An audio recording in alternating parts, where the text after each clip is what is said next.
नमस्कार, देवभूमि समाचार में बहुत स्वागत है आपका। मैं हूं आपके साथ प्रियंका मिश्रा। बुलेटिन की करेंगे शुरुआत ब्रेकिंग न्यूज के साथ। हरिद्वार से खबर आ रही है। एआरटीओ कार्यालय में मारपीट का वीडियो हुआ वायरल। एआरटीओ कार्यालय में मारपीट का वीडियो हुआ वायरल। वीडियो में मारपीट करते नजर आए एआरटीओ। वीडियो में मारपीट करते नजर आए एआरटीओ रत्नाकर। एसआई प्रवर्तन मुकेश के साथ मारपीट करते नजर आ रहे हैं एआरटीओ रत्नाकर। रविवार की बताई जा रही है घटना। एआरटीओ रश्मि पंत ने की घटना की पुष्टि।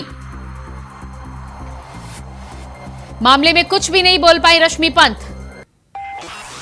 तो ये तस्वीरें आप देख पा रहे हैं, इंडिया वॉइस के माध्यम से एक्सक्लूसिव तस्वीरें आप देख पा रहे हैं किस तरह से एआरटीओ रत्नाकर यहां पर एसआई प्रवर्तन मुकेश के साथ मारपीट करते हैं। और ये आप देख पा रहे हैं किस तरह से संवैधानिक पद पर बैठकर इस तरह का शर्मिंदगी भरा रवैया यहां पर एआरटीओ के द्वारा दिखाया जा रहा है। लात घूसो हाथ पैर चलाते हुए नजर आ रहे हैं यहां पर एआरटीओ। तमाम मर्यादाएं पद की गरिमा को भूलते हुए ये तस्वीरें आप देख पा रहे हैं। किसी तरह से ये तस्वीरें आप देखकर अंदाजा नहीं लगा पाएंगे कि ये किसी जगह के एआरटीओ हो सकते हैं। मैं कह रहा हूं मेरी तबीयत खराब है, फंस जाऊंगा बहुत बुरी तरह। तो सरकारी पद पर बैठे एआरटीओ रत्नाकर की तस्वीरें आप देख पा रहे हैं। जिस तरह से तस्वीरों में मारपीट करते हुए नजर आ रहे हैं, इससे अंदाजा लगाना मुश्किल होगा कि सरकारी पद पर बैठा अफसर इस तरह की हरकत कर सकता है। देखने में किसी सड़क छाप व्यक्ति के द्वारा लड़ाई करता हुआ ये वीडियो दिखाई दे रहा है। अरे ये सबको गिरा रहे हैं। और इसी खबर पर हमारे साथ संवाददाता विकास चौहान लाइव जुड़ चुके हैं। जी विकास, जिस तरह से ये वीडियो हम देख पा रहे हैं, बेहद शर्मिंदगी भरा वीडियो है। क्या कुछ मामला था, किस तरह ये घटना हुई?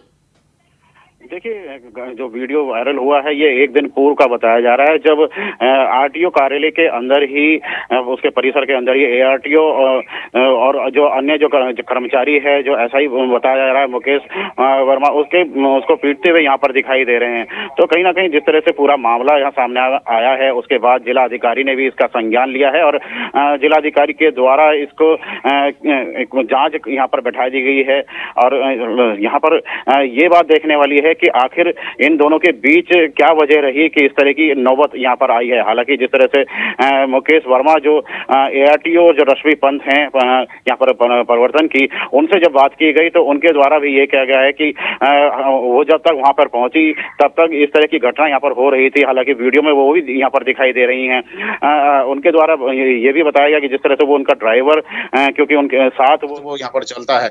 हालांकि अगर हम विभागीय जो जानकार हैं उनकी अगर हम बात करें तो कहीं ना कहीं जिस तरह से जो एआरटीओ कार्यालय में जिस तरह से जो पैसे का लेन देन, अवैध पैसे का लेन देन कहीं ना कहीं होता है, कहीं इसके पीछे की जो मार्केट के पीछे की मुख्य वजह वही बताई जा रही है।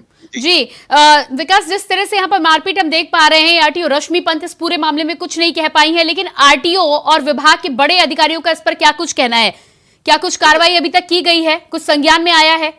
जी बिल्कुल, जिस तरह से जो जानकारी इसकी और जुटाई गई तो जिला अधिकारी से भी बात इस विषय पर की गई है कि हालांकि जिस तरह से क्या कारण वो रहे कि इस तरह की मारपीट तक की नौबत आ गई। तो जिला अधिकारी ने हालांकि इस पर एक जांच एडीएम के नेतृत्व में एक टीम यहाँ पर बैठाई है और जिसको जल्द से जल्द यहाँ पर जो पूरी जो घटना है उसका विवरण यहाँ पर उनको देने के लिए कहा गया है। और उसके जो मुख्य बिंदु है उनको यहाँ पर उनको बताने के लिए भी उनको एक समय सीमा यहाँ पर दी गई है। तो कह सकते हैं कि जिलाधिकारी के द्वारा हालांकि पूरी जांच यहाँ पर बैठा दी गई है, लेकिन जिस तरह से जो जानकार हैं और जो पूरे वीडियो वायरल जिस तरह से हुआ है और उसके बाद जिस तरह से प्रतिक्रियाएं लोगों की सामने आ रही हैं, तो देखते हुए यही कहा जा सकता है कि जो एआरटी जो कार्यालय है वहां का जो पैसे का लेन देन, अवैध पैसे का लेन देन यहाँ पर रहता है और पूरी जो घटना है उसके पीछे की भी यही मुख्य कारण यहाँ पर बताया जा रहा है कि जो पैसे का जो कलेक्शन है उसको लेकर ही जो अधिकारी हैं उन्होंने अपने कर्मचारी को यहाँ पर। जी विकास, जिस तरह से यहाँ पर आप जानकारी दे रहे हैं कि भ्रष्टाचार का यहाँ पर मामला है, पैसे के लेन देन का मामला है, और दूसरी तरफ से तस्वीरों में हम साफ तौर पर देख पा रहे हैं किस तरह से आरटीओ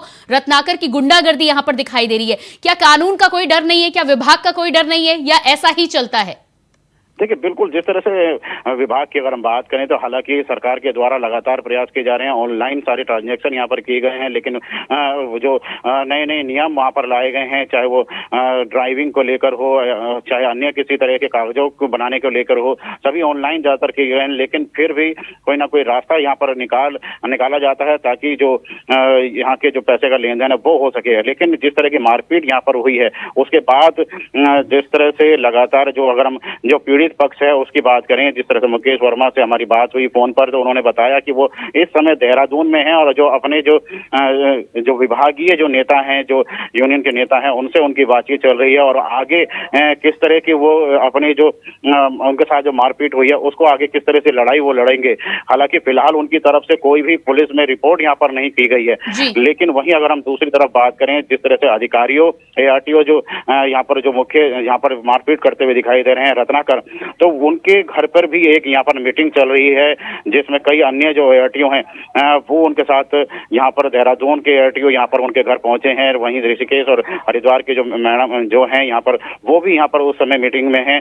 तो कहा जा सकता है कि दोनों ही पक्ष चाहे ARTO जी विकास, इसके अलावा ARTO और रत्नाकर के कामकाज के तरीके के बारे में यदि हम जाने तो इस बारे में क्या कुछ जानकारी आपको प्राप्त हुई है, किस तरह से कामकाज करते थे?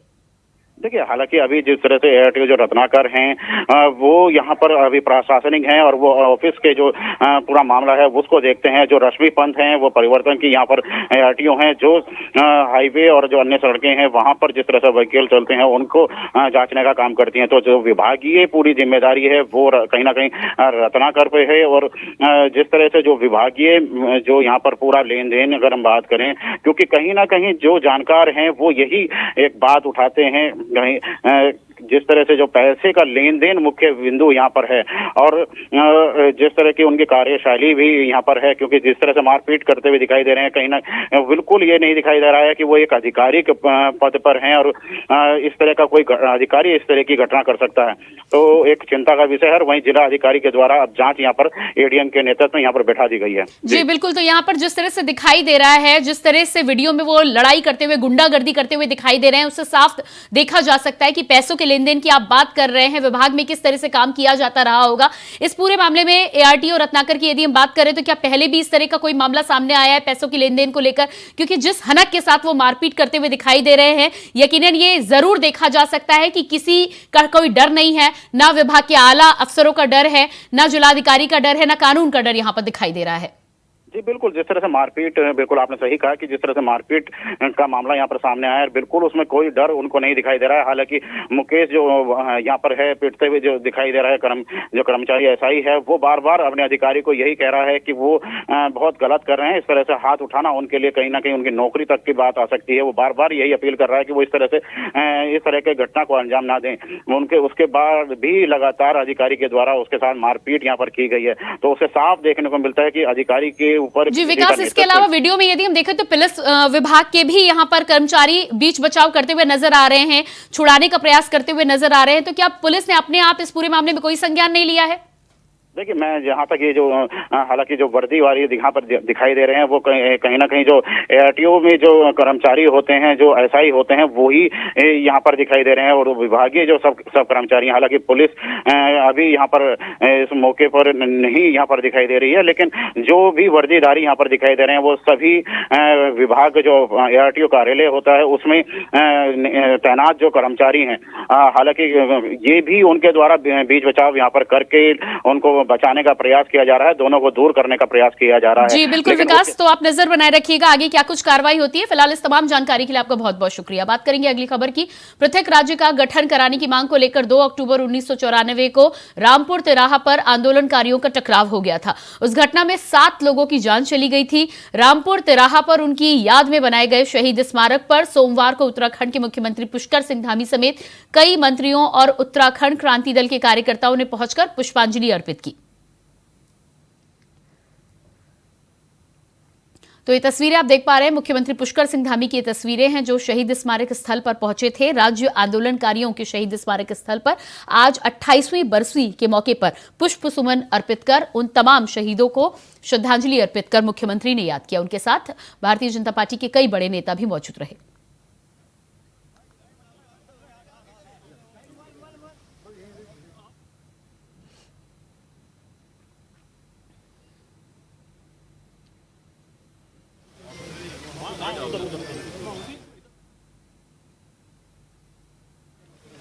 उत्तराखंड बनाने के लिए चलाए गए आंदोलन के दौरान जितने जख्म मिले उसमें से अगर कोई सबसे बड़ा जख्म था, सबसे गहरा जख्म था, जो आज भी इतने लंबे कालखंड के बाद भी 2 अक्टूबर 1994 से लेकर आज तक लगातार ये 30वां वर्ष होने को है।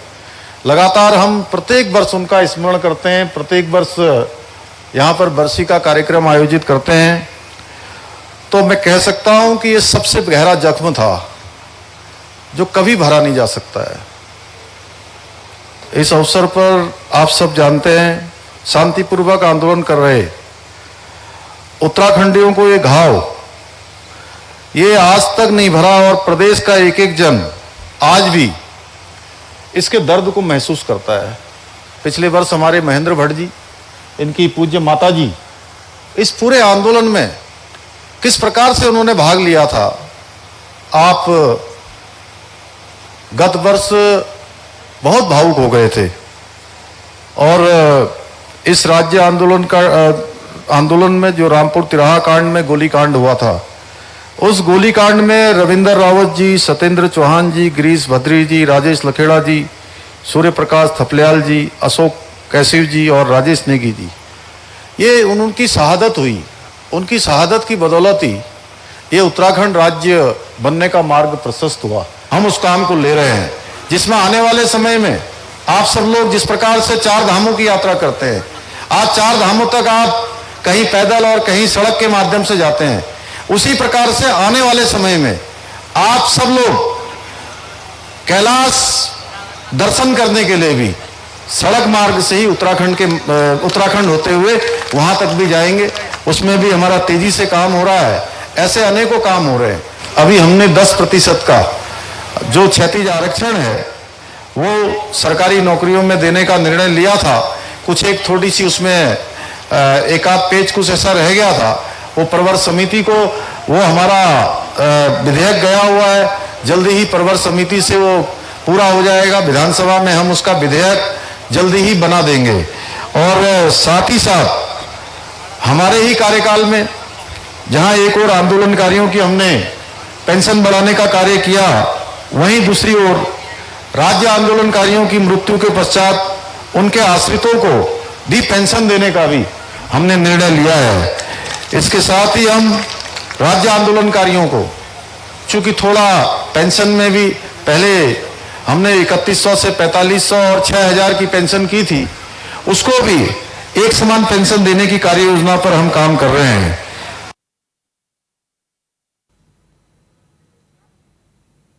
बुलेटिन में फिलहाल रुकते हैं एक छोटे से ब्रेक के लिए, फौरन हाजिर होते हैं।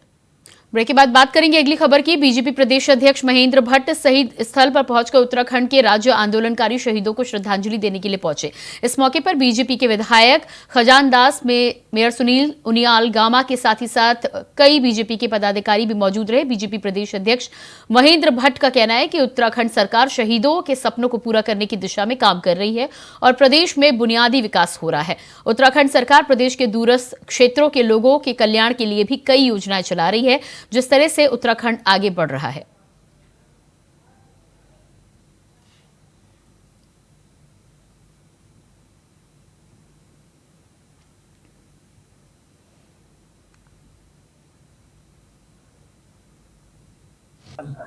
देखिए, आंदोलनकारी सपने के दृष्टिकोण से मैं कह सकता हूं कि प्रथम दृष्टि 3 विषय महत्वपूर्ण थे राज्य निर्माण के। पहला था अवस्थापना व्यवस्थाओं को दुरुस्त करना। तो आज मैं कहता हूँ काफी प्रगति दिशा में हुई है। आज प्रत्येक गांव तक सड़क गई है, हर घर में बिजली है, हर घर में पानी है। तो जो स्वास्थ्य सुविधा के दृष्टिकोण से था, तो मैं आज ये कह सकता हूँ कि अगर राज्य के समय हमारे पास केवल 2 ही स्वास्थ्य केंद्र में ICU की सुविधा, तो आज लगभग पूरे प्रदेश के अंदर स्वास्थ्य सुविधाओं में सुधार का कार्य किया गया है। रोजगार के क्षेत्र से भी कह सकता हूँ कि अब पूरे प्रदेश के अंदर स्वरोजगार की एक किरण जगी है। उसका धामी जी ने अभी भी इन्वेस्टमेंट समिट के माध्यम से अनेकों उद्यमों को लाने का प्रयास हो रहा है। मैं कह सकता हूँ कि समय लगेगा, क्योंकि अभी राज्य निर्माण के शुरुआती दिन है और मैं कह सकता हूँ धीरे धीरे चौमुखी विकास का राज्य बनेगा और आने वाला समय ये उत्तराखंड राज्य का है और धीरे धीरे पूरे देश के पर्यटन क्षेत्र के रूप में ये राज्य में हमारे सम्मुख होगा। कैबिनेट मंत्री सौरभ बहुगुणा और कैबिनेट मंत्री सुबोध उनियाल ने गांधी जयंती के अवसर पर गांधी पार्क देहरादून में राष्ट्रपिता महात्मा गांधी की प्रतिमा पर श्रद्धांजलि अर्पित की। साथ ही उन्होंने कहा कि महात्मा गांधी के सत्य और अहिंसा के सिद्धांत आज भी प्रासंगिक हैं। उन्होंने देश को स्वतंत्र कराने में महत्वपूर्ण भूमिका निभाई है। हमें अपने आचरण में अहिंसा का भाव जागृत करने के साथ ही साथ मानवता के प्रति करुणा का भाव भी पैदा करना होगा। यही हमारे उनके प्रति सच्ची श्रद्धांजलि होगी।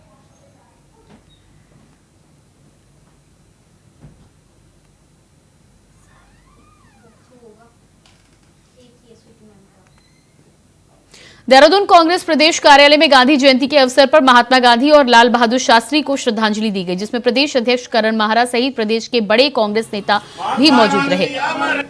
कार्यक्रम में राष्ट्रीय तिरंगा रोहण करके महात्मा गांधी के सम्मान में राष्ट्रीय गान गाया गया, उनके मूल सिद्धांतों को याद किया गया। इस दौरान कांग्रेस प्रदेश अध्यक्ष करण माहरा ने कहा कि राजनीति में आने वाला नया युग लाल बहादुर शास्त्री और महात्मा गांधी के सिद्धांतों पर चलने वाले युवाओं का युग होने वाला है।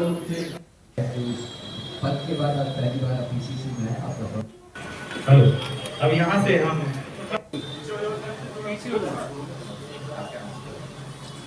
आज राष्ट्रपिता जी पिता को और लाल बहादुर शास्त्री दोनों को हम लोग याद कर रहे हैं, क्योंकि इस समय जिस तरीके के चैलेंजेस सोसाइटी को हैं, देश को हैं, उसका एक ही उपाय है कि हम गांधी के रास्ते पे चलते हुए, लाल बहादुर शास्त्री के दिखाए हुए रास्ते पे चलते हुए अपने देश को सुरक्षित कर सकें।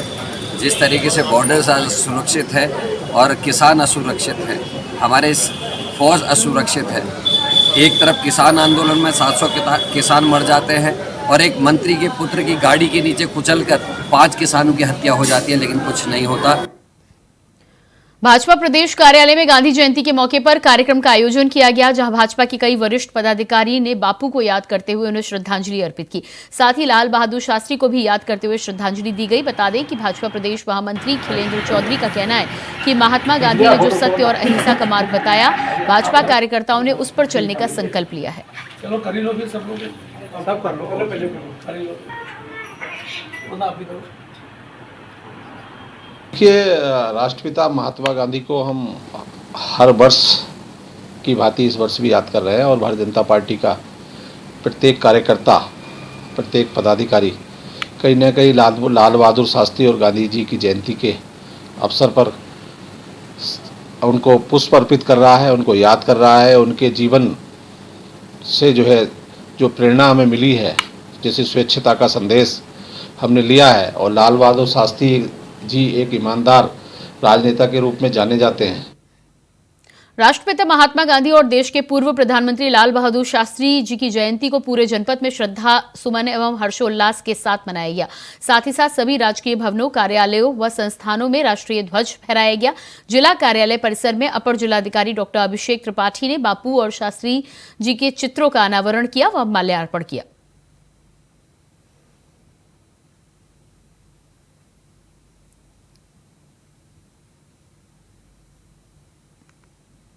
राष्ट्रपिता महात्मा गांधी और लाल बहादुर शास्त्री जी की जयंती के मौके पर आज हल्द्वानी में कांग्रेस के द्वारा बुद्ध पार्क में स्वराज आश्रम तक पदयात्रा निकाली गई। बता दें कि इस दौरान कांग्रेस विधायक सुमित हृदय सहित कई नेता मौजूद रहे, जिसके बाद कांग्रेस कार्यालय स्वराज आश्रम में महात्मा गांधी और लाल बहादुर शास्त्री के चित्र पर माल्यार्पण किया गया और इस मौके पर एक गोष्ठी का आयोजन किया गया, जिसमें सभी कांग्रेस जनों ने अपने विचार रखे।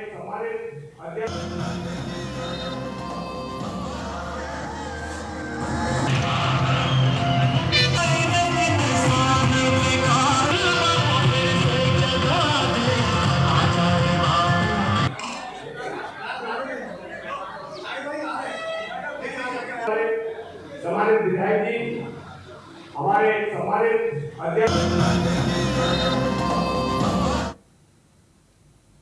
अगली खबर खानपुर से है, जहां डोरियों में दो पक्षों के बीच मारपीट का मामला सामने आया है, जहां एक पक्ष ने दूसरे पक्ष पर मारपीट करने के साथ ही साथ तमंचे से फायर करने का आरोप लगाया है। जानकारी है कि डोरियों गांव के धन सिंह और विनीत के बीच जमीन को लेकर विवाद काफी दिनों से चल रहा था, जहां कहा-सुनी से बात शुरू हुई और विवाद मारपीट तक जा पहुंचा। मारपीट में कई लोग घायल बताए जा रहे हैं, जिन्हें उपचार के लिए लक्सर के सरकारी अस्पताल में भर्ती कराया गया, जिसके बाद एक युवक की गंभीर हालत को देखते उसे हायर सेंटर रेफर किया गया है।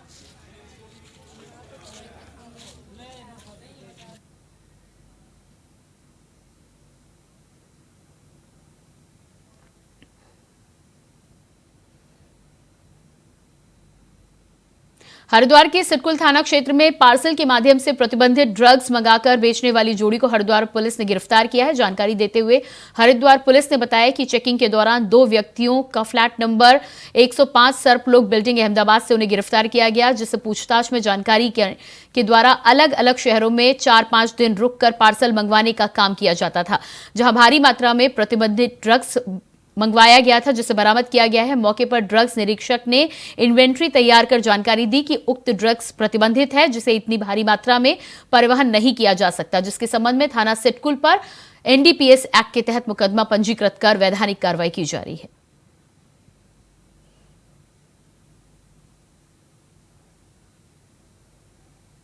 दवाइयों की इलीगल सेल को लेके कल देर से थाना सिटकुल और मेरे द्वारा जो है 2 लोगों को अरेस्ट किया गया है और एफआईआर दर्ज की गई है एनडीपीएस एक्ट के अंतर्गत। उनके पास से कोडेन और नाइट्रोजेपाम की कुछ दवाइयां मिली हैं और जिन्हें सीज करते हुए उन्हें जेल भेज दिया गया है।